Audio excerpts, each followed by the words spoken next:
بسم الله الرحمن الرحيم. عودة من جديد وكل مشاهدينا الكرام وكل متابعي صفحة عصام المعلاوي في كل مكان. وطبعا ما تنسوش تعملوا لنا لايك على الفيديو ومتابعة على الفيسبوك وصفحة عصام المعلاوي. انتهت طبعا مباراة النادي الاهلي ونادي الترجي التونسي اللي كل طبعا جماهير النادي الاهلي كل بتتابعها النهارده ان شاء الله، وصعود النادي الاهلي للمباراة النهائية في نهائي دوري ابطال افريقيا للمرة الرابعة في تاريخه، وان شاء الله هيقابل طبعا الفائز غدا مباراة العودة بين فريق صن داونز الجنوب الافريقي وطبعا فريق الوداد المغربي اللي انتهت طبعا مباراة الذهاب في المغرب بالتعادل السلبي بدون اهداف.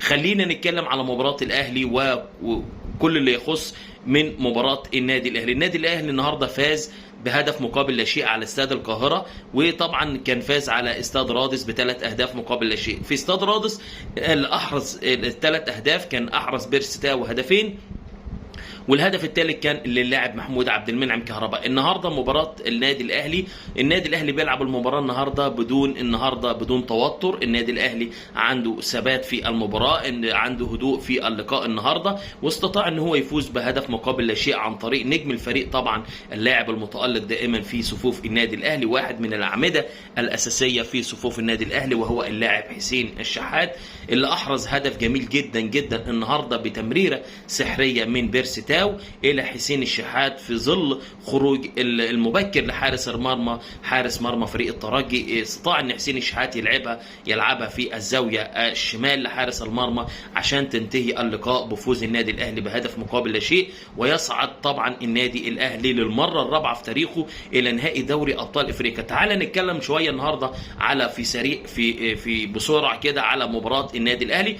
وطبعا كلنا عرفنا التشكيل النهارده في مباراه النادي الاهلي باستثناء علي لطفي مكان محمد الشناوي، لان محمد الشناوي اصيب طبعا في مباراه الذهاب عنده شد في السمانه، وان هو هيغيب عن اللقاءات لمده اسبوعين او 15 يوم. فان شاء الله ربما يلحق بالمباراه النهارده، يلحق بمباراه الذهاب في دوري ابطال افريقيا.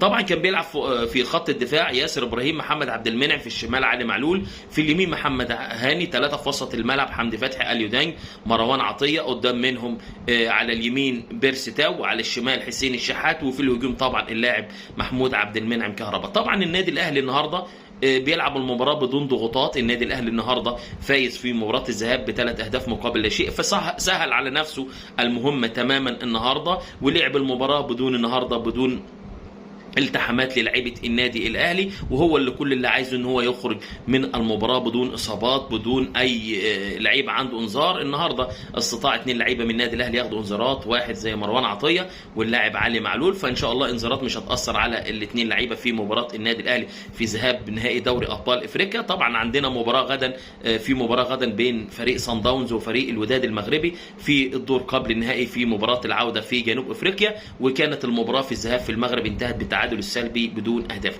طبعا ان شاء الله ربنا يكرمنا، طبعا ان يكرم النادي الاهلي في المباراه النهائيه ويقدر يحضر لها كويس ان شاء الله، ويستطيع ان هو يفوز بالبطوله وتبقى البطوله ال11 للنادي الاهلي في دوري ابطال افريقيا. نتمنى طبعا التوفيق للنادي الاهلي، وان النهارده مارسيل كولر المدرب السويسري للنادي الاهلي ادار المباراه النهارده باقتدار، وحب ان هو يلعب المباراه بنفس التشكيله الاساسيه وما يغيرش حد عشان خاطر ان هو ما يكونش في حاله من الاستهتار في اللقاء، لان كل مباراه ولها ظروفها. مش معنى ان انا كسبان في مباراه الذهاب بثلاث اهداف مقابل لشيء ان انا ممكن اغير في التشكيله، لا، هو لعب بالتشكيله الاساسيه باستثناء ان هو محمد الشناوي للاصابه ونزول علي لطفي حارس المرمى، والحمد لله استطاع النادي الاهلي ان هو يفوز النهارده بهدف لا شيء. وبعض الفرص اضاعت النهارده بعض الفرص لحسين الشحات ومحمود عبد المنعم كهرباء، وكان استطاع ان ممكن كان النادي الاهلي يزود النهارده الاهداف الى هدفين او ثلاثه، بس الحمد لله على المكسب والنتيجه النهارده.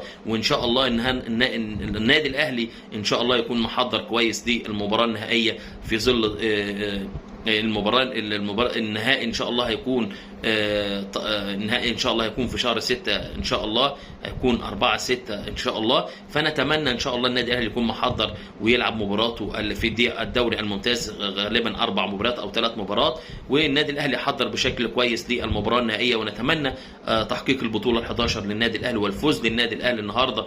وشفنا الجماهير النهارده كان بتشجع النادي الاهلي النهارده، وبحاجه تفرح. ونتمنى يكون الاستاد على اخره في المباراه النهائيه. ما تنسوش تعملوا لايك ومتابعه على صفحه عصام المعلاوي، على كل اللي بيشاهدونا وكل اللي بيتابعونا في كل مكان. واشكركم على حسن المشاهده، واتمنى لكم ان شاء الله فيديو جديد ان شاء الله في المباراه النهائيه. والسلام عليكم ورحمه الله وبركاته.